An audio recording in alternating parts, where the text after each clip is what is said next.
My sister tried to make everyone hate me, but they turned on her instead.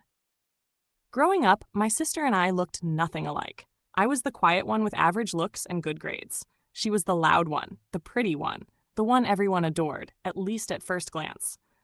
But behind the smiles, my sister carried something darker: jealousy.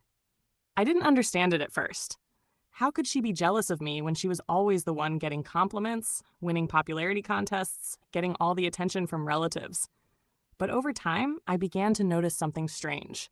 Every time I achieved something, no matter how small, she'd find a way to make me feel like it didn't matter, or worse, turn people against me. And for years, I said nothing. I thought, she's my sister. Family? She must care deep down. But some lessons hit you too late, and others you never forget. It started when we were teenagers. I got an award for topping my class in English. It wasn't a big ceremony, just a mention at morning assembly, but when I got home, my parents were beaming with pride. Except her. She laughed and said in front of everyone, well, that's because they lowered the difficulty this year. No offense, but come on, you? Really? The smile faded from my mother's face. My father gave an awkward laugh, but I felt it. That sting. She always made those kinds of comments. Backhanded compliments. Passive-aggressive digs. If I wore a new dress, she'd say, "It's cute. I saw something similar on clearance last week." If I made a new friend, she'd befriend them behind my back and slowly edge me out. I thought it would change as we grew up. It didn't. By the time I was in my final year of university, I had finally found my groove. I wasn't just book smart anymore. I'd grown into myself. I had good friends, confidence, and I'd just landed a prestigious internship at a firm everyone wanted to get into. My sister, let's call her Lila, was working an entry-level job she hated. She always said she could do more, but never made the effort. I didn't rub my success in her face. I never did. But when I posted about the internship on Instagram, I noticed something weird. Some of my mutual friends with her stopped talking to me. I got snide comments under the post. Even one of my professors started acting distant. That's when I found out. Lila had been spreading lies. She told people I got the internship because I flirted with one of the recruiters. She said I was a manipulator who pretended to be nice, but was fake behind the scenes. She even forwarded screenshots of private conversations, ones she had twisted and edited, to make it seem like I talked badly about people I genuinely liked. I was stunned. It felt like I'd been stabbed in the back and had no idea how deep the wound went. I confronted her. I asked her why she did it, why she went out of her way to destroy my reputation. She didn't even flinch. She looked me straight in the eye and said, "Because I'm tired of you being the golden child. Everyone acts like you're so perfect. You always get what you want." I just told the truth. I was shaking. "You lied, Lila." I told people what they needed to hear. That was the moment I realized she didn't care about truth or family or even me. She cared about winning, so I stopped trying to fix things, and I decided if she wanted a war, I'd show her what losing felt like. I didn't fight back the way she did, through lies and sabotage. No, I decided to do something smarter. First, I went silent. I stopped defending myself, stopped trying to explain to people. I let them believe what they wanted for a while. Instead, I focused on building myself. I worked hard at my internship, got noticed, earned a full-time job offer before graduation. I started developing my portfolio, took night classes, expanded my network. I also started documenting things: messages, emails, old screenshots, voice notes. Everything she'd ever sent me over the years that showed her manipulation, her gaslighting, her cruel words.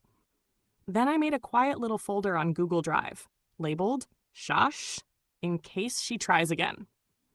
A year later, Lila hit her own breaking point. She got fired from her job about attitude problems and poor teamwork. She didn't tell our parents the truth, though.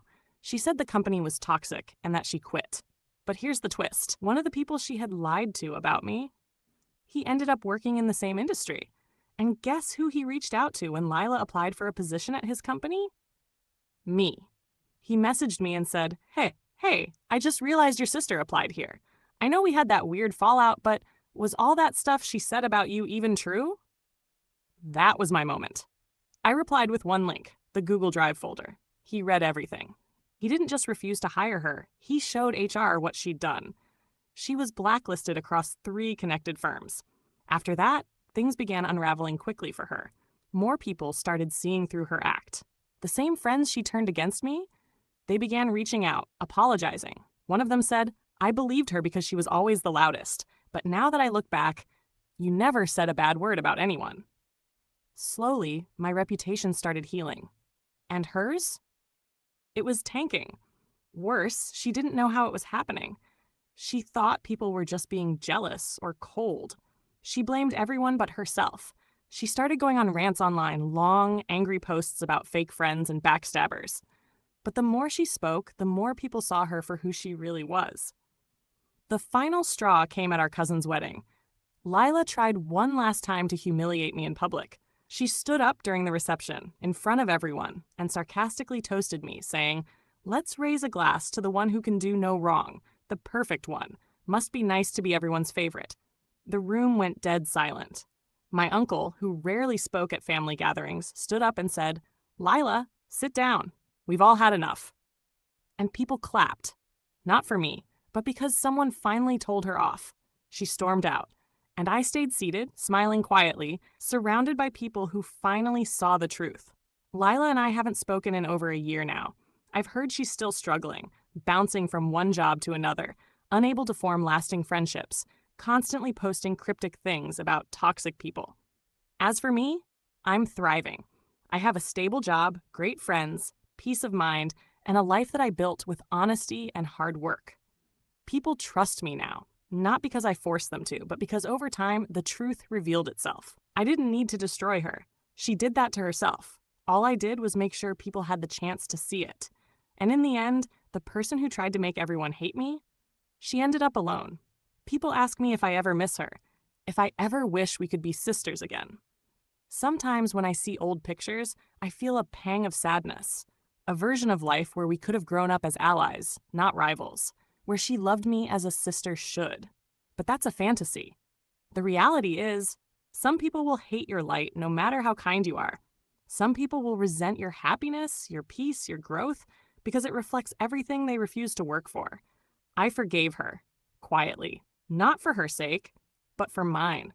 But I never let her back in, because the most satisfying revenge is building a life they can't poison and watching them choke on the bitterness of their own choices. Like and subscribe. Share if this happened to you or someone close to you.